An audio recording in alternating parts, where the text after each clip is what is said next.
Here we will demonstrate how to reassemble your Golden Technologies Buzzaround scooter.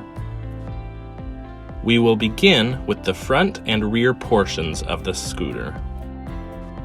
Colored tabs on both the front and rear portions of the scooter will help guide you as you realign and attach the two pieces together. Once aligned, push downwards until the two pieces snap together. Then, replace the battery pack in the provided space.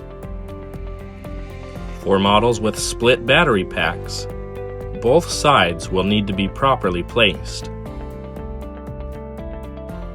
Last, make sure to replace the seat assembly. To do this, line up the post on the bottom of the seat into the shaft and lower it until it locks into place. You are now ready to take your scooter for a ride.